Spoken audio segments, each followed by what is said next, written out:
एक multinational company में branch manager की जॉब करता था। एक दिन मयंक को ऑफिस से घर आने में लेट हो गया था।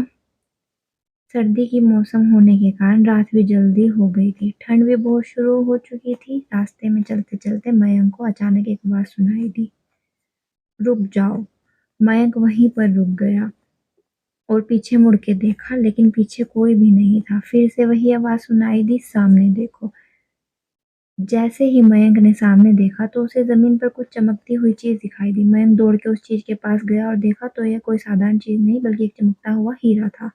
उसने वह हीरा अपने हाथ में लिया। उसकी चमक देखकर मयंक की खुशी का पार न रहा, लेकिन मयंक को कहाँ पता था यह कोई साधारण है या नहीं बल्कि एक मायावी हीरा है। अचानक उस हीरे में से आवाज़ आई, "अगर तुम्हें और हीरे चाहिए तो इस ज़मीन को खोदो। इस ज़मीन के नीचे बहुत सारे हीरे हैं।" मयंक खुश हो गया। उसने इस हीरे को अपनी जेब में डालकर ज़मीन खोदना शुरू करा। करीबन 2 फीट खोदकाम करने के बाद अचानक मयंक डर के मारे चिल्लाने लगा। इसके कारण उसका संतुलन खो गया और ज़मीन पर गिर पड़ा, क्योंकि उस गड्ढे में से हीरा मोती नहीं बल्कि किसी इंसान का कटा हुआ सिर मिला। अचानक वह सिर हवा में उड़ गया और बोला, "डरो मत, मैं तुम्हें कोई हानि नहीं पहुँचाऊँगा। मैं तुम्हें बहुत सारे हीरे ज़ेवरात भी दूँगा, बस मेरी बात ध्यान से सुनो। मैं जहाँ जाता हूँ, वहाँ मेरे पीछे आओ।" फिर वह सिर हवा में उड़ गया और जंगल की ओर बढ़ने लगा। करीबन 1 किलोमीटर चलने के बाद वह सिर रुक गया। मयंक भी रुक गया। फिर उस सिर ने मयंक से कहा, "इस ज़मीन के भीतर बहुत सारे हीरे मोती जवाहरात छुपे हैं। इस ज़मीन पे खोदकाम शुरू करो।" मयंक खुश हो गया और उस ज़मीन को खोदना शुरू कर दिया। खोदते-खोदते उस ज़मीन के नीचे हीरा मोती तो नहीं मिले बल्कि उस सिर का कटा हुआ धड़ मिला। उस सिर ने कहा, "अब तुम्हें एक आखिरी काम करना है, उसके बाद मैं तुम्हें माला-माल कर दूँगा। तुम्हें कहीं से भी 1 लोटा खून लाना होगा।" मयंक ने बोला, "1 लोटा खून? पर मैं 1 लोटा खून कहाँ से लाऊँगा?" उस सिर ने कहा, "चलो मेरे साथ।"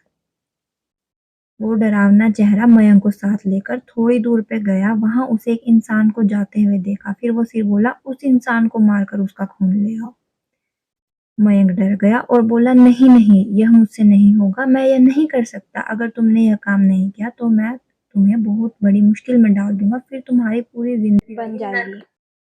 मयंक ने हाथ जोड़कर उसे कहा, "मुझे माफ़ कर दो। अगर मैंने उसे मारा तो मुझे पुलिस गिरफ्तार कर देगी और मुझे जेल जाना पड़ेगा।" उस सिर ने अपने तंत्र मंत्र की शक्ति से एक छुरी और लोटा प्रकट किया और गुस्से से बोला, "अगर तुम मेरा यह काम नहीं करोगे तो मैं तुम्हारे पूरे परिवार को मौत के घाट उतार दूँगा।" मयंक ने मजबूरी में आकर उस आदमी को मार डाला और उसका खून लेकर उस सिर के पास गया। वो सिर खून को देखकर बहुत खुश हुआ और बोला, "यह खून मेरे शरीर पे डाल दो।" उस सिर ने कहने पर मयंक ने खून को उसके शरीर पे डाल दिया। फिर कुछ ही देर में वो कटा हुआ सिर उस शरीर से जुड़ गया। यह सब देखकर मयंक की हालत अब खराब होने लगी। वो उस भूत को देखकर काफ़ी डर गया। जैसे ही वह भूत ज़िंदा हुआ तो ज़ोर-ज़ोर से हँसने लगा और डरावनी आवाज़ में बोला, "तुमने बहुत बड़ी गलती कर दी। तुमने मुझे फिर से ज़िंदा कर दिया।